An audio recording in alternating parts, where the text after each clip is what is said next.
the Geneva Conventions, they spoke against collective punishment. That was decided in the Geneva Conventions because we was like, we want to advance as a society. We don't want to be like the previous generation that was kind of barbaric. So let's advance. Let's have the Geneva Conventions and make up rules. Are the rules on heavily enforced books? No, but we want to advance our society, right? So let's make these rules. One of the rules, collective punishment is a war crime. White people in the West are like, nope, except when it's our people. When we do it, when the United States does it, when the UK does it, it's okay. And whenever the good ones, whenever anyone else does, like the good Jews, the good Middle Eastern, the good Africans do it, when they do it, they're in the right. These same people that are excusing Israel from being in violation of international law, these are the same people who impose harsh, rugged, authoritarian law and order on our communities. Yeah, I know we imprison 1/4 of the world's prison population. Yeah, I know we engage in civil asset forfeiture, but you guys wouldn't be a victim of that if you guys followed the law. Follow the law. We don't care if it judges the law. Then the second I quote the law to explain why Israel is a terrorist state, they're like, man, motherfucker, you're a Hamas puppet. That's anyone saying on Twitter right now. Anyone call me a Hamas puppet. But none of them want to have a conversation, debate me on this issue. But am I alone on this? No, I'm not. You know who I had on my show? Nkosi Mandela. Right? I had the grandson of Nelson Mandela. I had the Palestinian Community Network. I was at the Palestinian Free Palestine March in Kansas City. And I had a conversation. I shared with you guys the interview I had where we talked about the long-time solidarity between Black Americans and Palestinians. So I'm legitimately at the point right now, and that's why I'm trying to be as careful as I can on YouTube, because I don't give a fuck about my Twitter, but I don't want to hurt everyone in the RBN crew, right? So I do be careful on streams. I don't want to hurt CJ. If we get banned, that hurt everybody, right? That will hurt JB Sabby. But on my personal Twitter account, I'm letting these motherfuckers have it because I had enough of the violent contradictions. There's a story. I probably should pull this up earlier. Let me see if I find it. Harvard professor once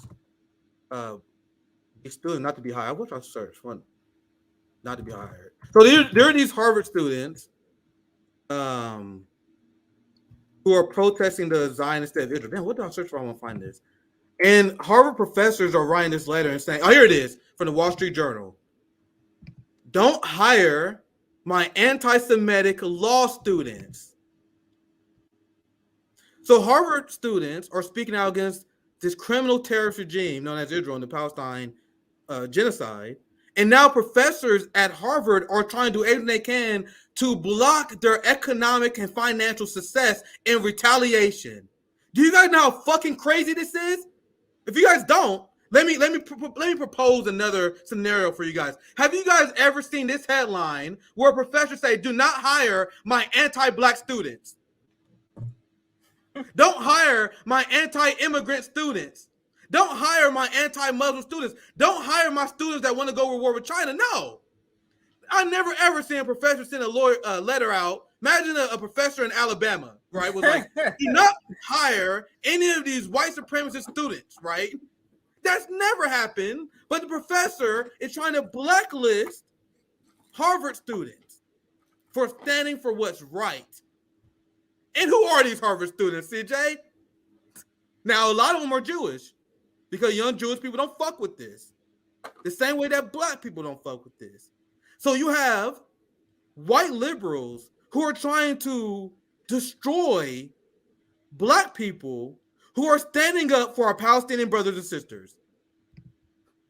Once again, do you guys think that there are white conservatives in Harvard doing this? Who do you guys think these students they're talking about?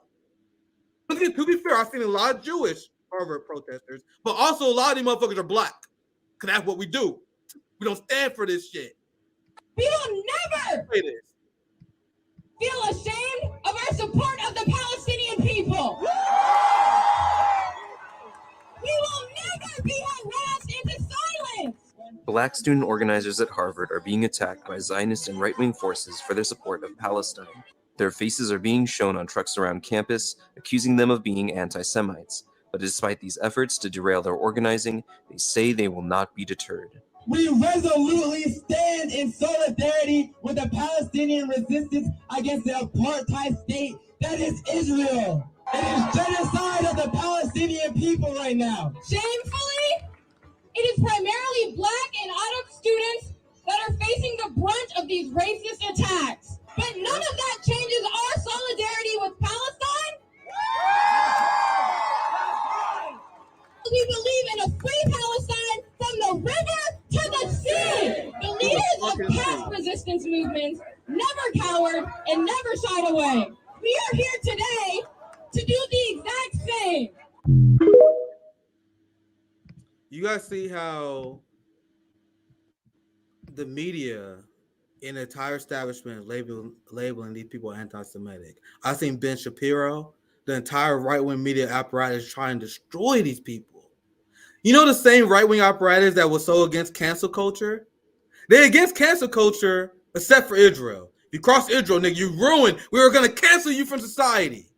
Last thing I want to share, because it's not a super long segment. This is funny. This is funny.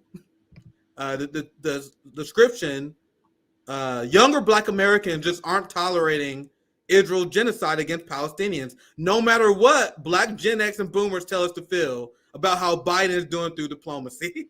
So I think this video is funny. Bitch, if I could... This shows how we feel. And once again, I've been very fucking careful with my words on YouTube, fam. You guys have no idea. You guys have no idea how this shit is darkened my heart. Like, fam, I'm not gonna say it, but fam, you guys have no fucking idea how ready I am to throw hands about this shit. But I listened how we were processing, seeing the genocide. This shit, as you accurately point, CJ, we were watching the people who have been justifying what happened to our ancestors. So this is a raw explanation of that. Bitch, if I could ball Israel's motherfucking face up, ho, and twist it, I would never let go. Bitch, I'm a and I snatch him. Ooh. You know how Optimus Prime did that? What's it called? And he took the heart and just snatched it right out. Who is it? Give me a name, ho. Ooh. Them babies in Palestine. And squeeze so hard. This video sums up how I've been feeling about this for the last few weeks. So that's a funny way to wrap up. CJ, past few any last thoughts? Yeah, it's like your frustration comes out in the physical. Like, there's no way for me to get this frustration without like just like hitting something, like, because it is at that level.